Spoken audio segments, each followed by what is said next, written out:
मनोज जरांगे पाटील यांच्यावर त्यांच्याच समाजातील नेत्यांकडून आरोप होऊ लागले। जरांगेंमुळे मराठा समाजाचं नुकसान होत असल्याचा हल्लाबोल एकेकाळी जरांगेंना मानणारे नेते करतायत। त्यामुळे मराठा आंदोलनाचं काय असा सवाल उपस्थित होतोय।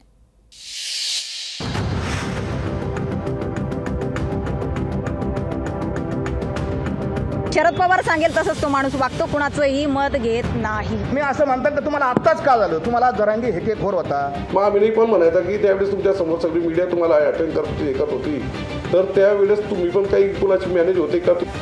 मराठ्यांना ओबीसी प्रवर्गातून आरक्षण मिळावं यासाठी लढा उभारणारे मनोज जरांगे पाटील आरोपांच्या चक्रव्यूहात सापडले। सरकारनं मराठा समाजाला नोकरी आणि शिक्षणात दिलेल्या 10% आरक्षणाला जरांगे पाटील यांनी विरोध केलाय। जरांगेंनी पुन्हा आरपारच्या लढाईसाठी उपोषणाचं हत्यार उपसल्यानंतर आता जरांगेंविरोधातच मराठा समाजातून आरोप होऊ लागलेत। मराठा क्रांती मोर्चाचे समन्वयक असलेले अजय बारसकर यांनी पहिला आरोप केला। जरांगे पाटलांवर हेकेखोरीचा आरोप करत त्यांनी गुप्त बैठका कोणासोबत घेतल्यात असा सवालही बारसकरांनी केला।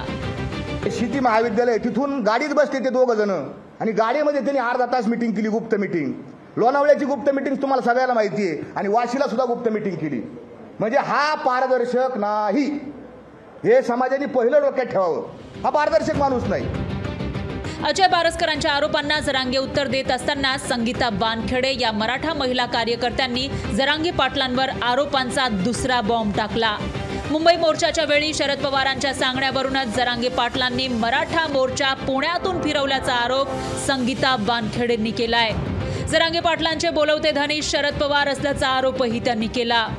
शरद पवारांचा पक्ष संपलेला आहे। शरद पवारांना आता मनोज जरांगेच्या माध्यमातून वोट बँक तयार करायची आहे आणि त्याच्यामुळे हा सगळा काही राडा, हा सगळा काही गोंधळ किंवा हे काय त्यांनी जे नाटक थोतांड केले, हे सगळं शरद पवार याच्या पाठीमागची जे काय त्याला सुरक्षा चक्र प्रदान केलेलं आहे ते शरद पवार, आणि शरद पवार सांगेल तसंच तो माणूस वागतो, कुणाचंही मत घेत नाही।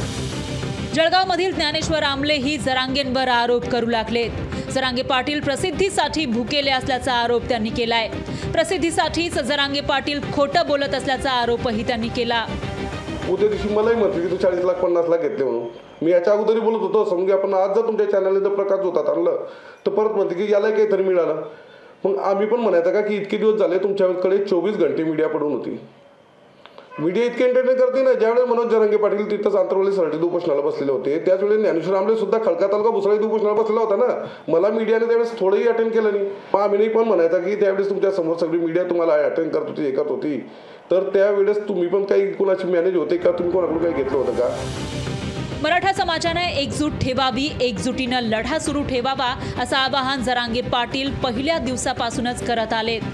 आपापसात भांडणं लावण्याचा प्रयत्न केला जाईल, खोटे आरोप केले जातील असं भाकीतही जरांगेंनी वर्तवलं होतं। जरांगे यापूर्वी जे बोलत होते तेच आता खरं होऊ लागलंय।